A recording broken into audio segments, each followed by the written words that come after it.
नमामि धन्वन्तरिमादिदेवम्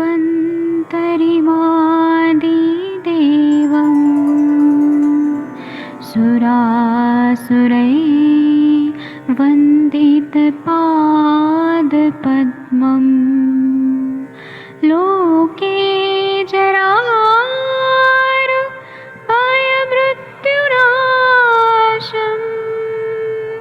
दातारमीशम् विविधौषधीनां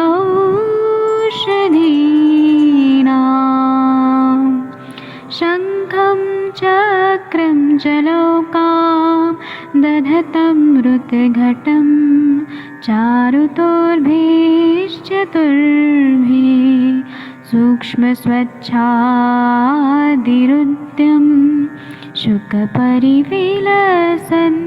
मौलिमम्भोजनेत्रम् कालाम्बोदोज्ज्वलाङ्गं कटितटविलसत् चारुपीताम्बराढ्यं वन्दे धन्वन्तरिन्तं निखिलगदमिव प्रौढदावाग्निनीलम्।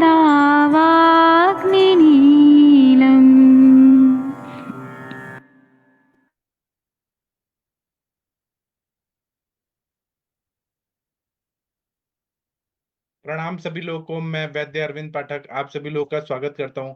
हम लोग रक्त धातु पे कल से चर्चा करना शुरू किए हैं। आज हम रक्त धातु पे ही बात करेंगे। रक्त धातु जो है इसकी निरुक्ति क्या बताया है कि रज रंजने तेन रंजनम राग वर्ण युक्त रागकृत्य धातु। मतलब रक्त शब्द जो है वह कैसे बना है, इसकी निरुक्ति क्या बताइए। ये संस्कृत वर्ड है, तो ये रज धातु से बना है जिसका अर्थ है रंजन। रंजन धातु से रंजन यह धातु राग और वर्ण युक्त हो जाता है। इस तरह से ये शब्द की उत्पत्ति हुई है। आगे हम लोग देखते हैं तो ये बताया गया है कि रस धातु जो है उसकी उत्पत्ति रस धातु से होती है। रस धातु में पित्त की उष्मा से राग उत्पन्न होता है। और यह जब अग्निवेश ने प्रश्न किया और आत्रेय जी ने उत्तर दिया तो उसमें बोल रहे हैं चरक संहिता में 15वां चैप्टर में 28 नंबर का श्लोक में बोल रहे हैं कि पित्तोष्मण स रागेण रसो रक्तत्व मृच्छति। मतलब पित्त की उष्मा से वह रस राग को प्राप्त हो जाता है और रक्त में परिवर्तित हो जाता है। एक तरह से ये हमारे आचार्य हैं पुनर्वसु आत्रेय जी, वह बता रहे हैं कि वहां पे रक्त की अग्नि जो रहती है रक्ताग्नि, उसकी क्रिया होती है, एक धातु अग्नि की क्रिया होती है। इसलिए रस धातु का रक्त में कन्वर्जन हो जाता है। रक्त को हम लोग रुधिर बोलते हैं, लोहित बोलते हैं, अस्त्रिक बोलते हैं, अस्त्रिज बोलते हैं, विशतज बोलते हैं, शोणित भी बोलते हैं। रक्त धातु कहाँ रहता है तो पूरे शरीर में रक्त धातु रहता है। रक्तम सर्व शरीरस्थम जीवस्य आधारम उत्तमम। मतलब रक्त संपूर्ण शरीर में स्थित रहता है और जीवन के आधारों में सबसे उत्तम माना जाता है। यह अपनी सिराओं में संचरण करता है। और आचार्य सुश्रुत कहते हैं, सुश्रुत शारीर स्थान 7th चैप्टर में 40 नंबर का श्लोक में बोलते हैं कि स्वाहा शिराहा संचरत रक्तम। विशुद्ध रक्त का स्वरूप और गुणधर्म क्या रहता है तो बोला गया है चरक सूत्र स्थान 24 में 24/22 में कि तपनेन्द्र गोपाभम पद्मालक्त सन्निभम गुंजा फल सवर्णम च विशुद्धम विद्धि शोणितम। मतलब विशुद्ध रक्त तपे हुए लाल वर्ण के स्वर्ण के समान होता है। सोना को जब हम लोग गर्म करते हैं पूरा तप जाता है तो जिस तरह से रेड कलर आता है उस तरह से होता है। इंद्रगोप नाम का कीड़ा होता है उसके वर्ण के समान जो वर्षा ऋतु में उत्पन्न होता है। इस वजह से वीर बहुटी नाम का उसको बोला जाता है, पर्याय के नाम से जानते हैं, वो जानते हैं।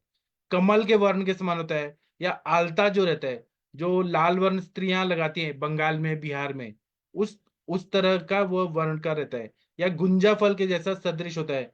तो इसका उपमाय देने के कारण जो टीकाकार हैं वह मनुष्य की प्रकार विभिन्न प्रकार की प्रकृतियां मानते हैं।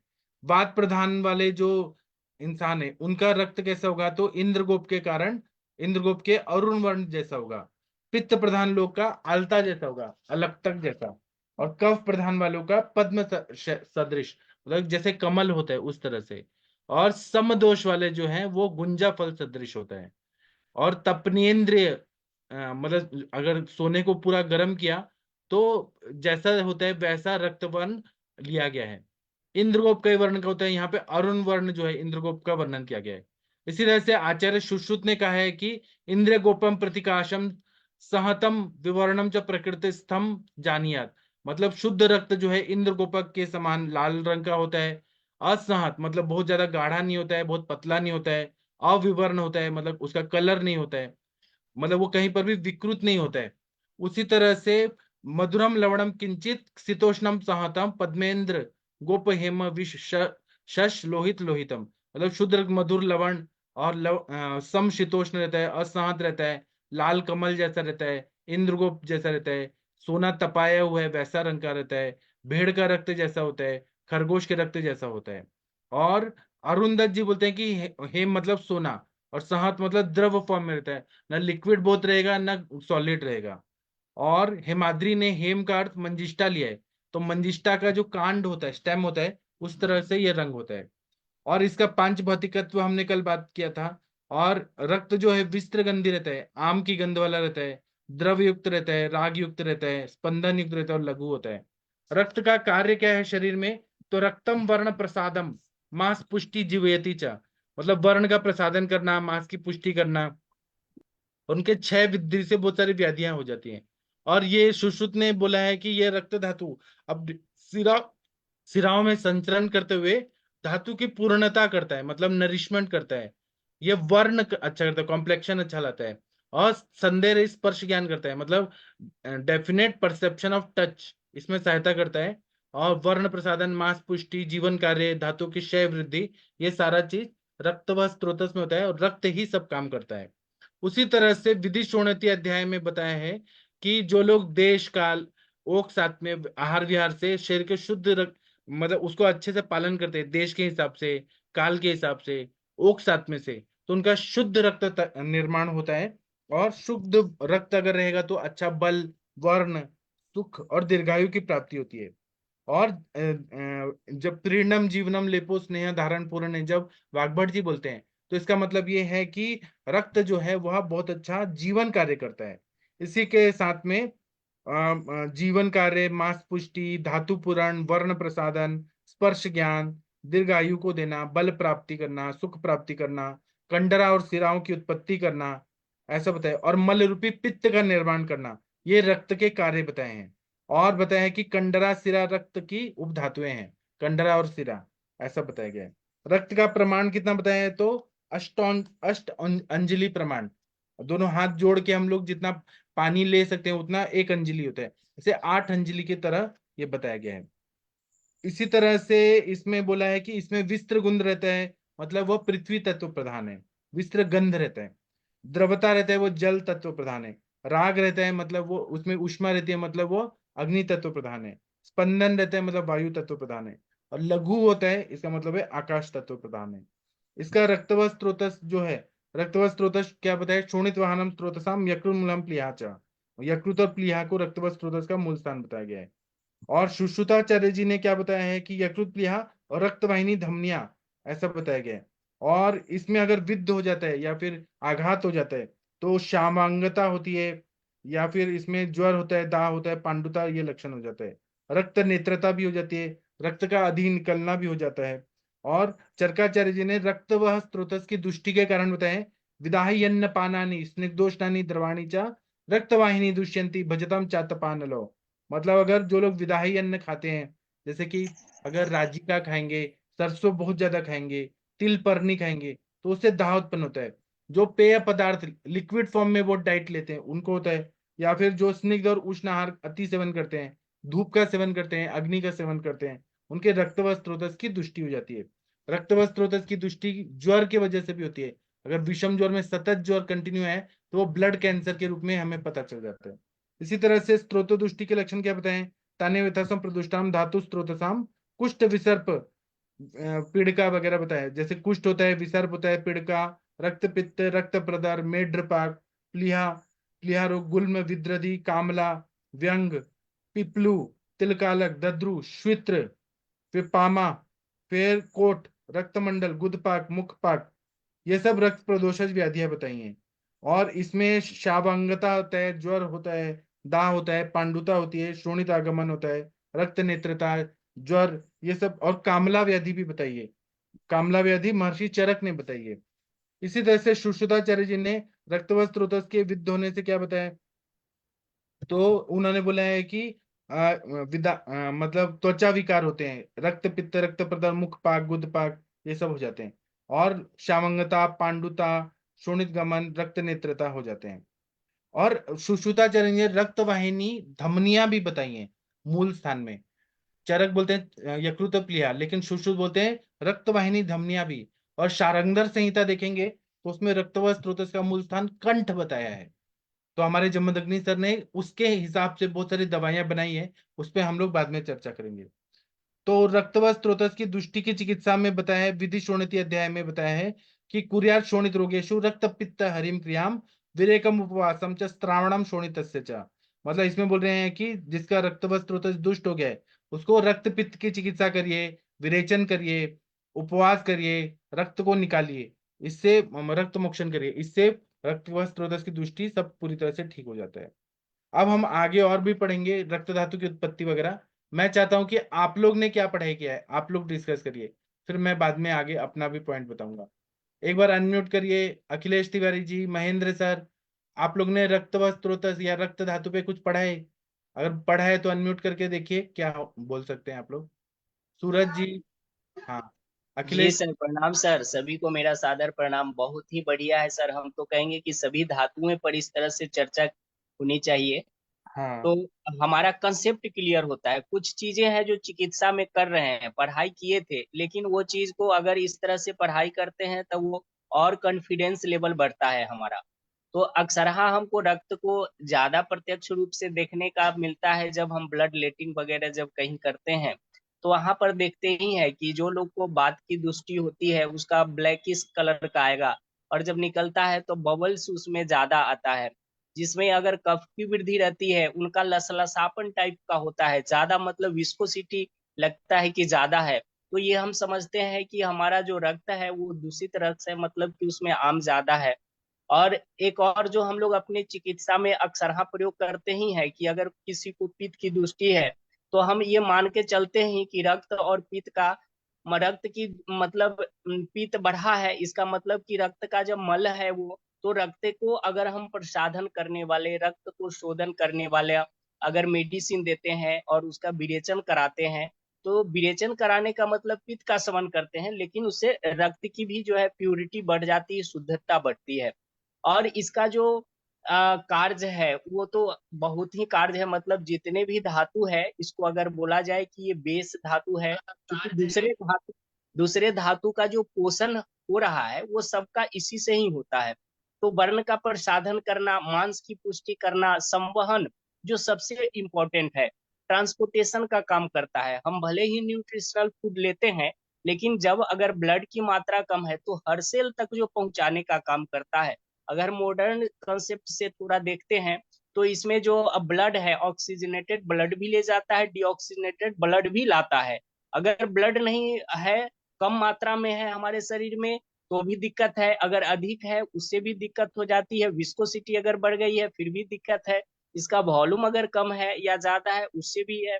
देखते हैं कि ब्लड का अगर वॉल्यूम अगर ज्यादा बढ़ गया है तो हाइपरटेंसिव हो जाते हैं। ब्लड का वॉल्यूम अगर कहीं से क्षय हो गया है ब्लड किसी कारण से, तो बीपी, ब्लड का प्रेशर लो हो जाता है। तो ब्लड के बारे में तो हम लोग जितना भी कहें वो बहुत ही कम होता है। और जो हमारा आयुर्वेद में इतने अच्छा से है, जैसा कि आप हर लेक्चर में बताते हैं कि कभी जैसा हम लोग ट्रीटमेंट करते हैं वेरिकोज वेन वगैरह के, तो आप बार बार बोलते हैं कि रक्त के जो ये जो हमारा कंडरा और सियाग की उत्पत्ति हुई है वो रक्त के ही फेन भाग से हुआ है। तो हम हर चिकित्सा में रक्त के बारे में सोचते ही हैं। जी सर, थैंक यू सर, बहुत बढ़िया क्लास है आज का। हाँ, चलिए महेंद्र सर, पल्लवी मैम, आप लोग कुछ बोलना चाहते हैं बोल सकते हैं। नमस्कार सर। हाँ प्रणाम सर, बताइए सर। ये कि गर्भ में जैसे यकृत, पिलिया और रक्त फेन से फुफ्फुस और रक्त किट के रूप में उंडक बनता है। और रक्त श्लेष्मा से पित्त द्वारा पाचन होने पर वायु से संबंधित पदार्थ होकर आंत्र, गोद और बस्ती का निर्माण होता है। और उधर में पक्व कफ, रक्त, मांस और इनसे जिब्या बनती है। और वायु और ऊष्मा से मिलके स्रोतों को विदीर्ण करके जो वायु होती है वो मांस में प्रविष्ट होकर पेशियों का निर्माण करती है। इसी तरह रक्त और मेद से वृक्क का निर्माण होता है और मांस, रक्त, कफ और मेद से विसर्ण का निर्माण होता है। इसके बाद हम उसके उसमें आएंगे कि इसका निर्माण किस तरह से होता है। तो अपने आयुर्वेद के हिसाब से तो आपने बता दिया कि रसाद रक्तम प्रजायते, रस से रक्त आदि की धातुओं की होती है। फिर बताया कि आमाशय आश्रितम पित्तम रंजकम रस रंजनात्, मतलब आमाशय में स्थित जो रस है उसको रक्त वर्ण प्रदान करने वाले पित्त को रंजक पित्त कहते हैं। फिर सारंगधर संहिता में बताया गया है कि रसस्तु हृदयम याति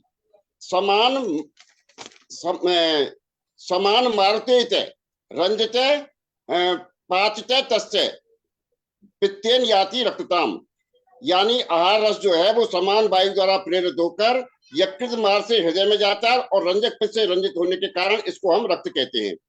और एलोपैथिक के आज के हिसाब से हम यदि मॉडर्न के हिसाब से इसको सोचें तो इसमें दो कारण मिलते हैं, बाह्य और आभ्यंतर।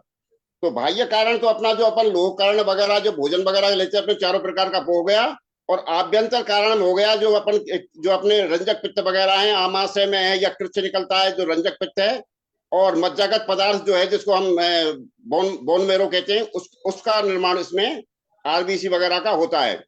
और बचपन में जो भ्रूण में है उसमें तो होता है वो रेड मेरो से, और उसके बाद में वो येलो में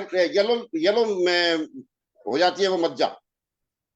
इसके बाद में हम जब इसको और आगे चलते हैं तो ये फिर इसमें जो इसके काम है, इसके काम के विषय में ये है कि इसको अलग अलग तरह से अपन सोच सकते हैं। तो इसका मुख्य रूप से काम जो है वो है कि इसको अपना शरीर को धारण करना। लोहितम प्रभवै शुद्धम तन तनोवचे स्थिति, ये अष्टांग हृदय में क्या है, मतलब जो रक्त है वो तन को रक्षा करता है, तन को स्थित करता है। और इसके अलावा तेसाम क्षय वृद्धि सुवर्णित निमित्ते धातुनाम पूर्णतम वर्ण स्पर्श ज्ञानम संशयम स्वया सिरा संचरत वक्तम कुर्यात चिन्मय गुणानदी, मतलब धातुओं का ये पूर्ण करता है। इसके अलावा इसमें और रक्तम वर्ण प्रसादम मांस पुष्टिम जीव्यम इति, ये सुश्रुत में कहा गया है। इसके अलावा इसको हम जो इसकी क्या नाम है रक्तसार वाले जो पुरुष हैं उनके लक्षण बताए हैं कि कर्ण, अच्छी, मुख, जिह्वा, नासा, ओष्ठ, पाणी, पादतल, ललाट, मेहनम, इनका जो वर्ण है वो बहुत अधिक लाल हो जाता है और वो शोभायुक्त और उज्जवल होते हैं। इसके अलावा ये जो इसका पित्त वो बताया, क्या नाम है इसका जो मल है वो पित्त बताया है। आज के जमाने का जो पित्त है वो पित्त अपना पित्त दोष नहीं, इसको हम बायल कहेंगे। जो बायल पित्त है वो इसका मल है। किट्टम असृजय पित्तम, मतलब जो पित्त जो रक्त का जो किट्ट है वो पित्त है। इसमें इसको हम इस तरह से देख सकते हैं कि जो इसके जो निकलता है वो बायल अपने लीवर में से, जिसके कारण इसका बहुत बहन हो जाता है और ये कुछ तो हाथों में शोषित हो जाता है, कुछ ये बाहर निकल जाता है, इसको ही हम मल कहते हैं। तो इसमें बताया कि निराम जो पित्त है उसके लक्षण बताए हैं। आताब्रम मतलब ताम्राभायुक्त, पीले वर्ण का, वीर्य में अत्यंत उष्ण, कटु रसयुक्त, अस्थिर, पतला, गंध रहित, रुचिवर्धक और पाचक अग्निवर्धक और बलवर्धक पित्त निर्दोष होता है। दूसरा बताया साम पित्त के लक्षण बताए हैं। दुर्गंधम हरतम श्यामम पीतम अम्लम स्त्रम गुरु, अम्ल का कर्ण के दहाकरम सामम बिनृषेद, मतलब साम जो पित्त है वो दुर्गंधित होगा, हरे काले वर्ण का होगा, स्वाद में अम्ल होगा, गाढ़ा होगा, भारी होगा। साम पित्त में खट्टी डकारें भी आती हैं और कोष्ठ, हृदय और इसमें दाह भी उत्पन्न होता है। इसके अलावा इसकी जो रस की उपधातु है वो कंडरा, सिरा, इनके बारे में बताया गया है। इसके अलावा कंडरा वगैरह का काम भी है वो सारा आपने बता दिया। और मॉडर्न के हिसाब से सोचते तो मॉडर्न के हिसाब से ये बहुत डिटेल चला जाएगा अपना, तो इतना ही। जी बहुत अच्छा बताया आपने। अब हम लोग ना रक्त धातु की उत्पत्ति थोड़ा देखते हैं। जब हम सुश्रुत संहिता देखते हैं, सुश्रुत सूत्र सन 14 चैप्टर, उसमें शोणित वर्णनीय अध्याय बताया। तो उन्होंने बोला सर्वप्रथम अन्न रस से रस धातु का निर्माण होते हुए रस धातु के बारे में उन्होंने बताया है। फिर उन्होंने बोला है कि स खलु आप्य रसो यकृत प्लिहानो प्राप्य रागमुपैति रंजितास तेजसा त्वापः शरीरस्थेन देहिनम अव्यापन्ना प्रसन्नेन रक्तमित्यभिधीयते। इसका मतलब ये है कि जो तरल रूप से रस धातु है वह यकृत और प्लीहा में पहुंचकर लाल रंग का हो जाता है। लाल रंग का क्यों होता है? क्योंकि वहां पे रंजक पित्त का कार्य होता है। और प्राणियों के शरीर में स्थित प्रसन्न तेज मतलब शुद्ध तेज जो है या फिर आप और विकारित जलीय आहार रस को रंजित करके रक्त में परिवर्तित कर देता है। और यह यकृत और प्लीहा में रंजक पित्त का स्थान बताया गया है। और रस धातु की तुलना कोई लोग प्लाज्मा और लिम्फ से भी करते हैं और वह रागहीन होता है, लेकिन जब उसमें वर्ण उत्पन्न होता है तो उसको रक्त बोलते हैं। प्लाज्मा में ब्लड कॉर्पसल्स होते हैं, तब इसे ब्लड कहते हैं। रस धातु द्वारा शरीर के पोषक तत्वों का वहन होता है और रक्त धातु द्वारा शरीर में प्राणों का वहन होता है, इसलिए बोलते हैं प्राणी नाम प्राणः शोणितम ह्यनुवर्तते। और मॉडर्न साइंस में बोला गया है कि प्राणियों में प्राण या ऑक्सीजन जो है वो अनुवर्तित किसके साथ होता है, तो शोणित के साथ ही होता है। मतलब पूरे बॉडी में ऑक्सीजन कौन ले जाता है, तो ब्लड लेके जाता है। इसी तरह से बोला है तेजो रसानम सर्वेशाम मनुजानाम यदुच्यते पित्तोष्माण स रागेण रसो रक्तत्व मृच्छति। चरक चिकित्सा स्थान 15 में विधि शोणितीय अध्याय में 28 नंबर का श्लोक है।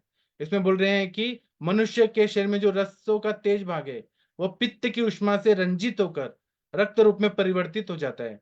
और इसी तरह से अग्निवेश जी ने ग्रहणी दोष चिकित्सा में 15वां चैप्टर में क्या बताया है कि रसाद रक्तम मतलब रस से रक्त की उत्पत्ति होती है ना। मतलब यही मूल है, रस से ही रक्त की उत्पत्ति होती है। और रंजक पित्त की बहुत बड़ी भूमिका है। तत् यकृत प्लीहानो पित्तम तस्मिन रंजको अग्निरीति संज्ञा स रसस्य रागकृत उक्तः। मतलब यकृत प्लीहा में रहने वाला पित्त जो है उसको रंजक पित्त कहते हैं। यह रस में राग मतलब कलर लाता है, राग उत्पन्न करता है। इसी तरह से अष्टांग हृदय सूत्र स्थान में 12 चैप्टर में 13 नंबर का श्लोक है।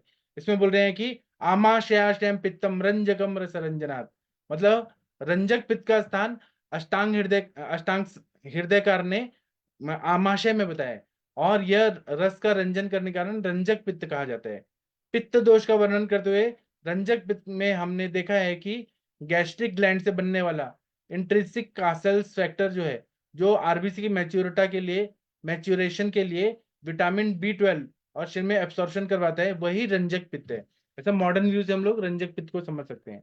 शारंगधर के हिसाब से क्या बताया है, शारंगधर जी ने बोला है कि अन्न से उत्पन्न अन्न रस समान वायु की से प्रेरित होकर हृदय में जाता है और पित्त की क्रिया से रंजित होकर वह पाचित होकर रक्तता को प्राप्त होता है। और यह पित्त यकृत में पड़ा रहता है, फिर हृदय में जाकर रस को रक्त में परिवर्तित कर देता है। और हारित जी ने बोला है कि रस पहले सफेद होता है, फिर कपोत होता है, फिर हरिद्र, पद्म, फिर किंशुक और बाद में आलक्तक वर्ण का हो जाता है। मतलब वो सात वर्णों में परिवर्तित होने के बाद वो मतलब 6 रात के बाद वो ब्लड बनता है। रस से रक्त बनने में उसको 6 दिन लगता है। पहले वो सफेद रहेगा, फिर कपोत वर्ण का जैसे कबूतर का रंग है, फिर हरे रंग का होगा, फिर हल्दी के जैसा होगा, फिर पद्म कमल की तरह होगा, फिर पलाश के फूल जैसा होगा और बाद में आलक्तक जैसे आलता होता है उसमें। तो 6 रात में वो परिवर्तित होता है। और मॉडर्न साइंस भी बोलता है कि रक्त का निर्माण हेमोपोइसिस के वजह से होता है और हेमोपोएटिक सिस्टम काम करता है जो रस को रक्त में कन्वर्टेड करता है, परकर्सल सेल्स सब बनाते हैं, ऐसा बताया गया है। उसी तरह से शुद्ध रक्त जो है उसमें ऐसा बताया, शुद्ध रक्त और दूषित रक्त ऐसा बताया गया है। तो दूषित रक्त तो बहुत सारी व्याधियां करता है।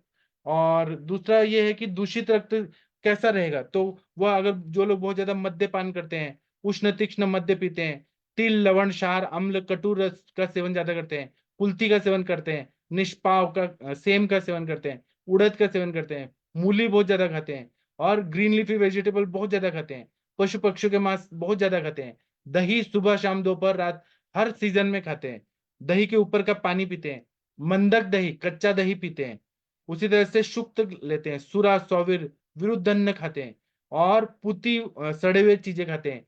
ऐसे चीजें खाने से रक्त की दुष्टि हो जाती है। भोजन भूख नहीं लगे तब भी खा रहे हैं तो वो अजीर्णाशन से या फिर बहुत ज्यादा लिक्विड लेने से, गुरु अन्न खाने से, अन्न खाने के बाद दिन में सोने से, अत्यधिक भोजन से, क्रोध और धूप का सेवन वायु का सेवन करने से, सर्दी का वेग रोकने से, रक्त मोक्षण न करने से, अजीर्ण में खाना खाने से और अध्यशन करने से, खाना खाने में तुरंत फिर खाना खाने से, इन सब से रक्त दूषित होता है। और शरद ऋतु में स्वाभाविक रूप से रक्त दूषित होता है। अभी मैं और बताना चाहूंगा, आप लोग थोड़ा बोलिए फिर मैं बोलता हूँ, सभी को चांस मिलना चाहिए। आप लोगों को इस टॉपिक पे कुछ बोलना है बोल सकते हैं। रक्त धातु पे क्या बोलना है? आरती मैडम, कंचन मैडम, कुछ बोलिए आप लोग। सूरज जी बोलिए। हेलो सर, ये रक्तक्षय के लक्षण है, मतलब रक्त आम्ल, शिशिर प्रीति, सिरा शैथिल्य, रुक्षता। सर इसका थोड़ा मतलब मॉडर्न से कोरिलेट करके बताइए ना। क्या बोल रहे हैं? रक्तक्षय तो हाँ, एनीमिया हो रक्तक्षय। जाता है ना। रक्ते रक्ते आम्ले, आम्ल शिशिर प्रीति, सिरा शैथिल्य, रुक्षता। सर इसमें कैसे मतलब चिकित्सा का विचार करें? रक्तक्षय होने पे त्वचा रुक्ष हो जाती है और शीतलता और खट्टा खाने की इच्छा होती है, सिराओं में शीतलता हो जाती है। अब क्या हो जाता है कि रक्त विस्त्रावण जब होता है तो अधिक मात्रा में रक्त निकल जाता है, धातुशय से जठराग्नि मंद पड़ जाती है और वात दोष का प्रकोप बढ़ जाता है ना। तो उसमें जब ये खट्टा खाने की इच्छा हो रही है, क्योंकि ऐसे घटक जो रहते हैं रक्तक्षय होने पे अम्ल और मधुर की आकांक्षा होती है, त्वचा रुक्ष हो जाती है। क्यों होती है? क्योंकि ना रक्त धातु जिस चीज से बना है उसकी कमी हो जाती है। क्योंकि रक्त कहीं ना कहीं पित्त से जुड़ा हुआ है तो इसमें अम्लता रहती है थोड़ी। और मधुर खाने की इच्छा होती है क्योंकि उसमें ग्लूकोज लेवल कम हो रहा है। मधुर शिशिर प्रीति, ठंडा चीज लेने की इच्छा होती है क्योंकि उसमें पित्त जो है वो निकल गया है रक्तक्षय के साथ। तो थोड़ा उसको बैलेंस करने के लिए थोड़ा सा ठंडी चीजों की जरूरत पड़ती है बैलेंस करने के लिए, ऐसा बताएं। सर रक्त क्षय में जो है उसमें चरक में दिया गया है परोस स्फटता मिलाना त्वग रूक्षा रक्त संचय, और सुश्रुत में दिया गया है सोणित क्षय त्वक पारस्य अम्ल अम्ल तीक्ष्ण प्रार्थना सिर शैथिल्यता। इसमें सिर शैथिल्यता भी दिया और इसमें फिर इसमें भी जो रक्तस्राव है वो अलग अलग चैप्टर होगा, रक्त क्षय अलग अलग चैप्टर होगा। रक्तस्राव का तो अपन जो इसी कोई चोट वगैरह लग गई बाहर से वो रक्त क्षय हो गया वो अलग हो गया, और रक्त क्षय का अलग होगा और रक्त स्राव का अलग हो गया, दोनों अलग अलग पॉइंट होंगे सर जी ठीक है। उसमें तो क्या है कि जैसे उसमें क्षीण हो जाती है, अम्ल मधुर आकांक्षा, मूर्छा से त्वची रुक्षता, शैथिल्यम के शरणाम, यहाँ ये लक्षण आएंगे उसमें रक्त स्राव में। जी और रक्त क्षय में आएंगे जैसे उसका परस्ता स्फटता मिलाना, क्योंकि ये तो लंबे पीरियड के द्वारा क्षय तो होगा। और रक्त जो स्राव है वो तो तुरंत किसी की चोट लगी, कटा या कहीं से कुछ भी आघात हुआ और वो रक्त स्राव हो गया। जी और अपने आयुर्वेद में तो बताया कि या तो उसको रक्त पिला भी सकते हैं, रक्त की बस्ती भी दे सकते हैं, और यकृत वगैरह का अपन वैसे भी उसको प्रयोग कर सकते हैं। ठीक है। और किसी को कुछ बोलना है, पूछना है, बोल सकते हैं, पूछ सकते हैं। सर इसमें मतलब आशा वरिष्ठ यूज कर सकते हैं ना, मतलब वो भी उष्ण रहते हैं। और स्पेसिफिकली धात्र्यास वगैरह यूज किया जाए और हाँ लोह कल्प यूज किया जाए ऐसे कंडीशन हाँ में हाँ, रक्तक्षय लेकिन के पांडु लक्षण। रोग की चिकित्सा में पहले तो पित्त निकालना जरूरी है, इसलिए विरेचन कराते हैं पहले। और उसके बाद घृतपान कराते हैं, दाढ़ी मादी घृत, कटुकादि घृत, वो सब दे के घृतपान, मधुर तिक्त कषायरसात्मक घी देते हैं, फिर शोधन कराते हैं, मृदु शोधन कराते हैं, उसके बाद में फिर लौह कल्प देते हैं। सर एक पूछना था आपसे कि मतलब आपने अभी बोला कि पहले हम विरेचन करवाते हैं, तो सर इसमें अगर पहले से ही रक्त का क्षय है तो मतलब विरेचन नहीं, उपयुक्त? उसमें केवल पित्त निकालना है, इसलिए मैंने कहा मृदु विरेचन कराते हैं, तीक्ष्ण नहीं मृ- कराते हैं, मृदु मृदु विरेचन। विरे- मृदु विरेचन के लिए मतलब कौन से मनुका, कल्प? मनुका मनुका। देंगे, एरंडेल तेल देंगे। मृदु विरेचन, मृदु शोधन करना है। पित्त नहीं निकालेंगे, स्त्रोतरोध नहीं दूर करेंगे तो रक्त कैसे बनेगा? हाँ सर। हाँ। और और इसमें मृदु शोधन के बाद मतलब ये अपनी औषधि योजना शुरू कर सकते हैं। बराबर, इसमें और बोल रहे हैं कि वात की दृष्टि से रक्त अरुण वर्ण का होता है, विषद और झाग युक्त होता है, तनु या पतला होता है। पित्त के दृष्टि की वजह से वो पीला और काला होता है। पित्त की उष्णता से देर से जमने वाला होता है। कफ दूषित रक्त ईशत पांडु पिच्छिल तंतुवत और घन या गाढ़ा होता है। द्विदोषज से दो दोषों के लक्षण दिखते हैं। सन्निपातज में तीनों दोषों के लक्षण मिलते हैं। ये है। सुश्रुत बोलते हैं कि जो वात दूषित रक्त है वो अरुण वर्ण का होता है, झागयुक्त होता है, काला होता है, और वो शीघ्रगामी होता है, और वो जमता नहीं है, क्लॉट नहीं होता, परुष और तनु होता है।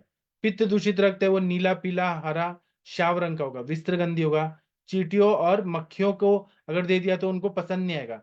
पित्त दूषित रक्त है, चींटियां भी उनसे दूर भागेंगी, मक्खियां भी भागेंगी, और वो जमता भी नहीं है। उसी तरह से कफ दूषित रक्त है वो गेरू के पानी जैसा स्निग्ध रहेगा, शीतल, बहाल, पिच्छिल, देर से बहने वाला, मांसपेशी की तरह दिखने वाला होता है। तीनों दोषों से दूषित रक्त सभी लक्षणों युक्त होता है, कांजी के अभाव वाला, दुर्गंध युक्त होता है। दो दोषों वाला दो दोष जैसा दिखता है। और आप लोग कुछ बोलना चाहते हैं, बोल सकते हैं। प्रणाम सर। हाँ जी बोलिए, आप रक्त धातु पे क्या बोलना चाहेंगी।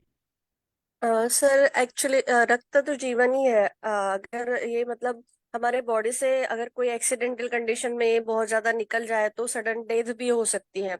और जैसे हम देखते हैं कि हमारे आचार्यों ने जैसे बोला है कि हम अनुमान प्रमाण से भी इसे ये शुद्ध है या अशुद्ध है ये देख सकते हैं। नहीं तो आजकल तो ये कंसेप्ट ही नहीं है कि मॉडर्न साइंस में कि अशुद्ध है या शुद्ध है करके। ये हमारा आयुर्वेद ही बताता है सर, और उसके लिए जो हमारे प्रमाण बताए गए हैं तो उसके आधार पे हम बता सकते हैं कि ये शुद्ध है। जैसे कौवे को खिला दिया या फिर हमने कुत्ते को खिला दिया और वो रक्त वो अगर एक्सेप्ट नहीं कर रहे हैं मतलब वो अशुद्ध है सीधे सीधे, और वो ले खा रहे हैं उसको तो मतलब वो शुद्ध है।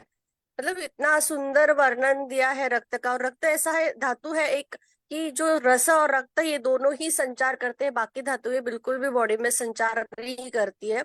और इसको बहुत ढंग से संभालना चाहिए। और जैसे आपने बहुत सारे हेतु भी बताए हैं, वो हेतु का जो सेवन करते हैं लोग उसको दूषित करते हैं, तो उसको मतलब हम अगर हर एक व्याधि को इसके साथ अगर कोरिलेट करें ना, तो मुझे लगता है हर व्याधि में हम रक्त धातु पे चिकित्सा करनी ही चाहिए। जैसे मेरी कल की केस थी, जैसे पक्षाघात मैंने लिया था, वहां पे भी मैंने रक्त को ही ध्यान में रखते हुए ट्रीटमेंट किया। जैसे वीरेशन बोला तो वो भी आपने जैसे बोला कि रक्त का और पित्त का आश्रयासी संबंध है, वो पित्त को निकाला है, दूषित जो हुआ है उसका विरेचन करके निकालो, रक्तमोक्षण करके निकालो। बहुत ब्यूटीफुल, मतलब इतना अच्छा डिस्क्रिप्शन दिया हुआ है ना हर एक संहिता में इसका। और आप इतना सुंदर पढ़ाते हो सर कि वो पूरा दिमाग में फिक्स हो जाता है। Thank you so much. जी, और किसी को बोलना है तो बोलिए, नहीं तो मैं बताता हूँ। हेलो आप लोग, हेलो सर। हाँ जी बोलिए। हाँ सर, मतलब ये जो अ, आम्ल खाने की इच्छा रहती है और शिशिर प्रीति रहती है, ये कौन से विटामिन डिफिशियंसी में विटामिन रहता है क्या? डिफिशिएंसी नहीं, मैं इसका संहिता से अर्थ कल बताऊंगा। आपका हाँ सर। सारी शंका का निराकरण होगा, कल होगा, हाँ सर। टीचर के साथ होगा। हाँ बोलिए आरती मैम। प्रणाम प्रणाम सर। सर एक थोड़ा छोटा सा क्वेश्चन पूछना चाहते हैं सर। जैसे इसमें हम शुरू से ही पढ़ते हैं रक्त और पित्त का संबंध है, तो सर हम जिसका भी विरेचन कराएंगे मतलब सर उसमें अगर रक्त का कोई भी दोष है तो सर वो एलिमिनेट होगा, तो उसका सर एचबी भी बढ़ना चाहिए ना, तो इसमें। एचबी नहीं बढ़ेगा ना, हम दूषित रक्त निकाल रहे हैं, लेकिन रक्ताणुओं को बढ़ाने वाला हमने क्या दिया, हम तो गंदगी निकाल रहे हैं। जो उसका पित्त है, रक्त और पित्त का आश्रय से संबंध है, लेकिन वो रक्त का मल क्या है, वो पित्त ही है ना। मल रूपी पित्त निकालते हैं हम। तो अपने आप गंदगी निकाला तो अपने आप कैसे बढ़ेगा, उसके लिए हमें कुछ द्रव्य देने पड़ेंगे, जैसे ताप्यदी लो, नवायस लो, दाड़िमावले, दाड़िमादिघृत, तो मतलब द्राक्षावले। शोधन के बाद जब हम चिकित्सा करते हैं तो फिर हाँ वो काम करेगा। हाँ। दूसरा ये बताया, पित्तम तो स्वेद रक्त हो, पित्त दोष स्वेद और रक्त में आश्रय रूप से रहता है। मतलब रक्त धातु जो है पित्त दोष का आश्रय है, और रक्त और पित्त दोनों ही उष्ण और आग्नेय होते हैं, अतः शीतल द्रव्यों से इनका शमन होता है। ये जो आप बोल रहे हैं ना, शिशिर अम्ल अम्ल प्रीति प्रीति, इससे ही रिलेटेड मैं कल टीका से और अच्छे से क्लियर करूंगा ये कॉन्सेप्ट, कि रक्तक्षय में खट्टा चीज खाने की इच्छा क्यों होती है, ठंडे चीजों की क्यों इच्छा होती है, वो मैं कल और अच्छे से बताऊंगा। अभी जो जो मैं बता रहा हूँ वो बोलिए, और जो डाउट है वो आप जरूर बोलिए, उसको और अच्छे से बताएंगे। ये आयुष दर्पण का प्लेटफॉर्म हर चीज पे डिस्कस करते हैं। तो रक्त और पित्त दोनों उष्ण और आग्नेय होते हैं, शीतल द्रव्यों से इनका शमन होता है, उष्ण द्रव्यों से प्रकोप होता है। और बागभट जी बोलते हैं पित्त विकारम प्राय अतिरिक्त, मतलब रक्त के जितने भी विकार हैं वो ज्यादातर पित्त वृद्धि की वजह से होते हैं। और सुश्रुत भी बोलते हैं पित्त प्रकोपणैरेव अस्त्रित प्रकोपम मापद्यते, मतलब पित्त प्रकोपक कारणों से, जैसे आपने मिर्ची खाया, मसाला खाया, बहुत ज्यादा क्षार खाया, बहुत ज्यादा गुस्सा किया, तो उससे रक्त की दुष्टि होती है। पित्त प्रकोपक कारणों से ही रक्त की दुष्टि होती है। और जिन कारणों से पित्त का प्रकोप होता है उन्हीं से रक्त का भी प्रकोप होता है। जिन कारणों से पित्त का क्षय होता है उन्हीं कारणों से रक्त का भी क्षय होता है। पित्त की वृद्धि से या पित्त विकार से रक्त के भी विकार होते हैं। आशय से संबंध यही होता है। और रक्त की वृद्धि से रक्तज विकार, पित्तज विकार दोनों हो सकते हैं, इसको समझना चाहिए। और दूसरा है कि रक्त की क्या प्रधानता है अपने ग्रंथों में, तो मतलब पूरा आयुर्वेद शास्त्र में रक्त का क्या वैल्यू है। तो रक्तम सर्व शरीरस्थम जीवस्य आधारम उत्तमम, मतलब संपूर्ण शरीर में यह रक्त जीवन का आधार है, जीव का आधार है। आधार मतलब पूरा बेस है। और ये क्या है कि अच्छा रक्त रहेगा तो बल, वर्ण, सुख और आयु को देने वाला है। प्राणियों के प्राण और रक्त, प्राणियों का प्राण अगर स्थित रखना है तो रक्त हमेशा अच्छा क्वांटिटी में और क्वालिटी में रहना चाहिए, तो फिर व्याधियों के और फिर मृत्यु तक हो जाती है। दूसरा क्या है कि सुश्रुत संहिता में क्या बोल रहे हैं कि तदेभिरेव शोणित चतुर्थे संभव स्थिति प्रलयेषु अवरहितम शरीरम भवति, मतलब शरीर की उत्पत्ति, स्थिति और प्रलय, इन तीनों दोषों में, जैसे वात पित्त कफ में, वो जो वात पित्त कफ है वो चतुर्थ शोणित के बिना संभव ही नहीं है। इसलिए सुश्रुताचार्य जी ने रक्त को भी दोष माना है, और इस पे बहुत सारी कंट्रोवर्सी हुई है कि रक्त चौथा दोष है कि नहीं है।